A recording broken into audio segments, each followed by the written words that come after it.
All right, everybody, we are back with our next guest on International Podcasting. You got a little tease from our previous speaker about what this guy is doing, how he's doing some amazing things, and a whole path that this guy has laid out for him in promoting his podcast and some other things out here. So we're honored to have the host of the Beer Connoisseur podcast and live stream out there. It's the one, the only, joining us from South Carolina, Mr. Doug Piper Sr. out here joining us today. What's going on, Doug? How you doing today? I am doing awesome, Scott, and it's a thrill to be able to talk to you again, and followed by Tom, who I spent some time with last night and was just really energized after talking to him. Yeah, you're going to be tired of Tom and me before too long. Never. You guys know so much. Well, but let's talk about your show. This is about what you're doing, and let's talk about, share with the audience a little bit about the Beer Connoisseur, how you kind of launched it, and we'll go from there. You know, Tom, after 40 years of manufacturing, I'm an electrical engineer. I decided there was more to life than building new things, and I wanted to enjoy life a little bit more. So I stepped away from that industry and decided to get into ultimately food and beverage. Mm-hmm. And the reason I kind of focused in on that area is I feel like, you know, life is a feast. Mm-hmm. We need to choose wisely where we spend our time and invest our time, because we can drink, or, you know, it might be water, or you could have some really fine beverages, and the cost difference between them, fine beverages, and is not that great, certainly between water and a lot of things. But water is being charged at right now. It was cheaper to drink beer or something else. It really is. But you have to know what to look for. And that's what I realized very quickly. So whether it's coffee or tea or beer or wine, it tends to be very confusing. And all you need to do, though, is understand a few basic terms, and you can enjoy something really nice. It looks delicious, it smells delicious, and it tastes delicious. And a big part of my program is exactly that, because I use cameras to zoom in and talk to people about what's important about the beverage, because I want them to see, you know, in the United States, there's a lot of confusion about the head on a beer. Mm-hmm. You know, I used to pour one with no head, thinking that was a wonderful thing. After going through a lot of the courses I went through, I realized that's where all the aroma is. That's where all the flavor is. And if you pour a beer, for example, and have no head on it, you're almost guaranteed to have a flavorless beer. Well, the brewer would be quite insulted, because he put a lot of time and effort and love into getting those aromatic flavors, the beautiful colors. He'll pick it up and he'll say, oh, this is a nice shade of amber. It's got yellow highlights in it. It's got a slightly off-white, more of a seafoam head. Well, you know, just to hear a brewer unpack and describe what he's really put his heart and soul in. I mean, it's not a high-paying job to be a brewer. So these guys do it because they love it. Mm-hmm. And they want other people to love their baby. And that's what I like sharing with people. And it's not purely about beer. I actually have some other podcasts where we talk about life and how to make the second half of your life the very best life. So you've got your podcast has been sponsored, or the Beer Connoisseur podcast is sponsored by a magazine. How did that work? Did you approach the magazine, or the magazine approached you? How did that kind of conversation go to leading to the creation? I did originally. I've had to make connections in this whole industry. Being in aerospace manufacturing, the only people I knew in beer were at the Marriott hotels at the various places where I had to travel. So I knew no one. So actually, I've used LinkedIn extensively to get introductions to people, and it's worked fantastically. And as a matter of fact, I'm a LinkedIn beta video person, and LinkedIn has been very good to me. You know, it's not perfect for everything. No social platform is. Right. But as far as networking goes, there's nothing like it. So I was aware of the Beer Connoisseur magazine. They had no idea who I was. I contacted them and I said, hey, I love living life and teaching other people about fine things, not necessarily expensive, just fine things, and distinguishing good from great. And they said, great, but you don't have that many people watching your live streams. Come back to us when you got 10,000. I said, okay. And then they called me back a few weeks later and they said, well, on second thought, let's try and start a podcast. And I said, well, I was a little bit like you, I think, Scott. You were this way a few years ago, as I understand it. I'm really into video because with beer and other beverages, we drink with our eyes. So it's very important. The camera part of it is just important. And I'm a photographer and videographer at heart. So podcast really wasn't a great interest to me. And they said, okay, well, if you don't want to do a podcast. And I said, well, I want to try. And it turned out to be a lot of fun. It was fairly intimidating because I'm bootstrapping the whole thing myself and did all the editing. And my biggest challenge was, like yourself, I think, I started in video. So I had no idea what to leave out. But I decided it was all the, I see Susie in the chat.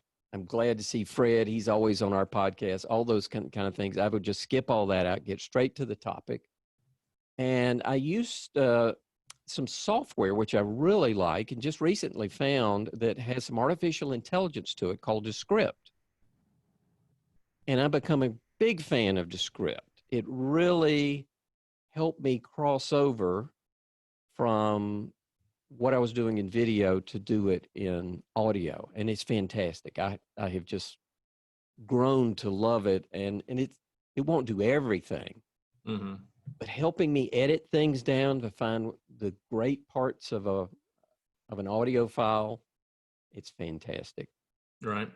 One of the great things, and I got a question here from somebody who's watching us online here is, wow, so you approached a magazine, got turned down. Did you follow back and just touch base with them, or they just, like they said, they just cold called you a couple of weeks later and then went from there? They cold called me a few weeks later, and they said, well, they were actually working on a podcast. The podcaster wanted to make a living out of that podcast, and they weren't willing to pay that. And they had the impression I wasn't going to charge them that much. I said, probably not.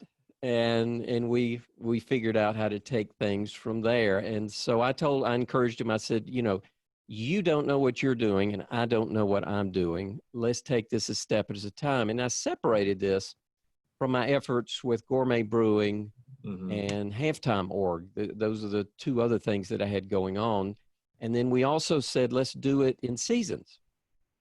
So, we're going to learn through each group of events that we do. And I said, I insist the podcast is going to come from a live stream. I'm going to do a live stream on Gourmet Brewing. That's what I'm used to. It's what I'm comfortable with. Right. And we'll figure out how to turn it into a podcast. So I stayed in my element that I was already comfortable with, because again, I feel very strongly there's a dynamic you get with video. Yeah. There's an energy with people seeing each other's eyes and the excitement. And when you start talking about a beer and they're saying, oh yeah, I can see those colors too. And then great, it's really hard to get that level of clarity. That's an energy that I don't think you can get on a call. And also when the audience starts peppering in comments and they go, wow, that is such a gorgeous head on that beer. I can't believe you got 3 fingers ahead on that beer. I'm a brewer in San Diego and I'm struggling with that. And I've got a question on this. It just adds a whole nother dynamic. And then they get excited because they're going, oh, well, I've never sold a beer in San Diego. I love it. I love it. And yeah, the live stream aspect of things, as we were just talking with Mr. Thomas Hazard, stripping that audio and put it into the podcast side of things. And now these days, with even Apple iTunes allowing you to upload video now versus just the audio side too, It is a good thing. I don't really think you're missing out on much. Now, you've done, based on knowing your podcast, you actually do basically four episodes in a one-time setting with other people, correct, Tom? I'm sorry, correct, Doug? That's exactly right. You remember well. So let's talk about that. Are they doing live stream, whether they're there with you or are they remote? How's that kind of work out for you, Doug?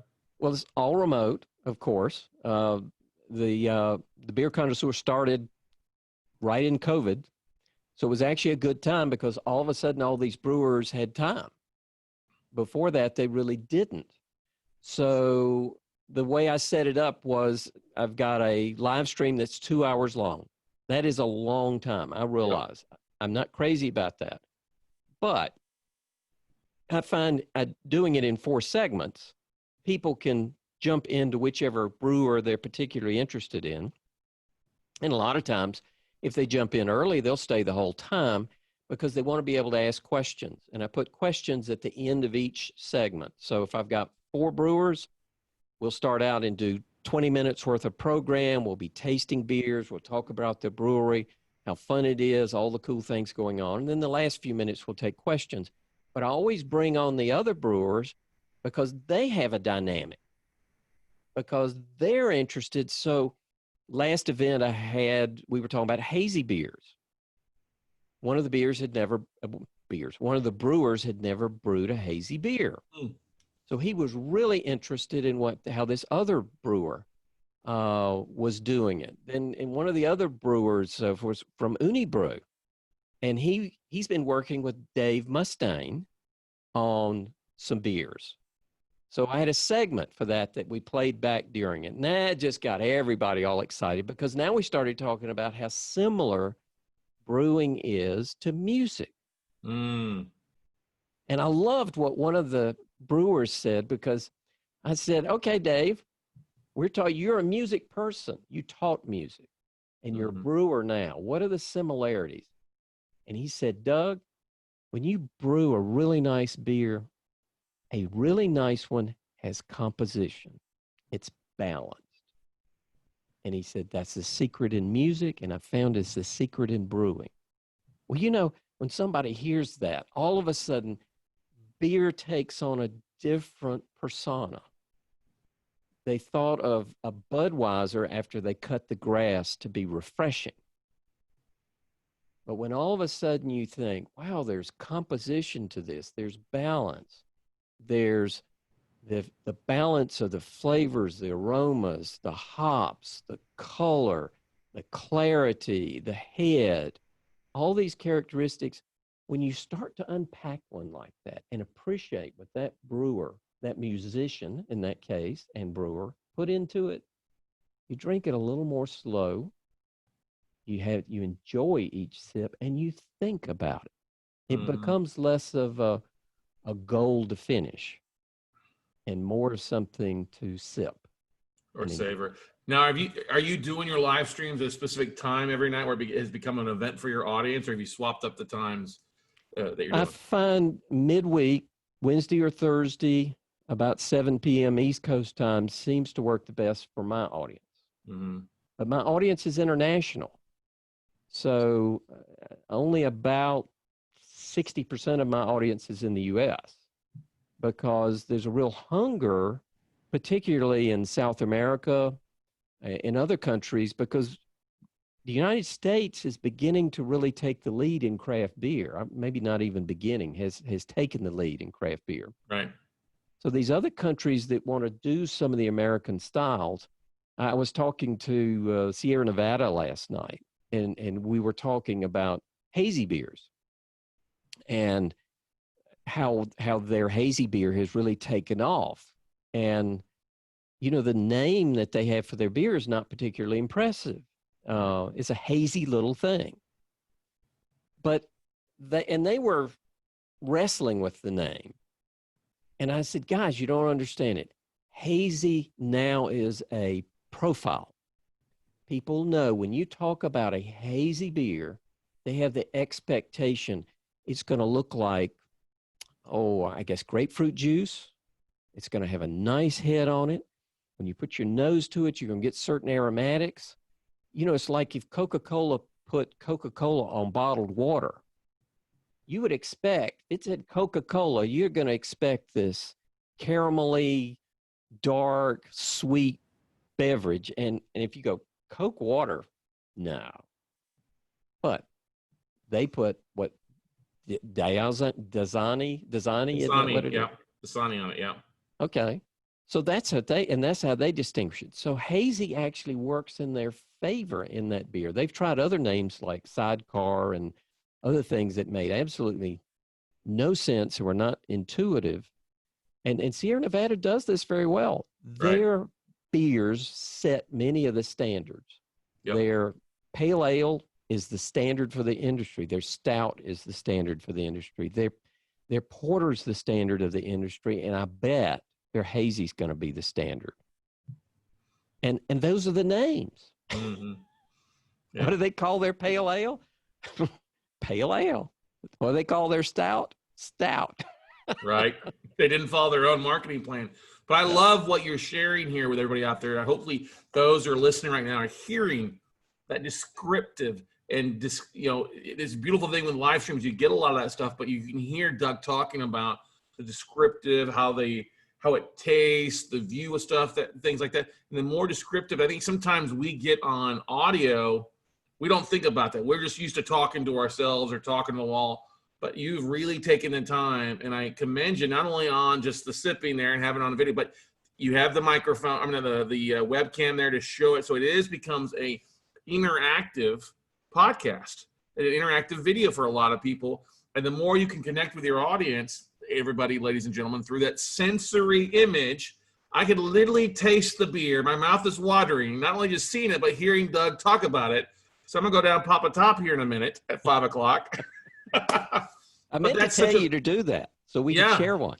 Exactly. But that's the beautiful thing that I think is driving your podcast and doing something. And you're adding some marketing. You've got multiple podcasts you're doing. You're getting ready to start a new one. But you've brought that videographer side to podcasting. Now we know that you're kind of like, okay, we got to get your sponsors to do a little bit more with the marketing to help push it out, because just recording it and they will come isn't the case. We've got your marketing and doing a variety of other things to get the word out, right? Yeah, very much so. I learned very quickly brewers and breweries, or at least most of the small ones, don't have much of a social media outreach. They're pretty limited. And I talked to you and both Tom, apparently what I need to do is prep some things they can share.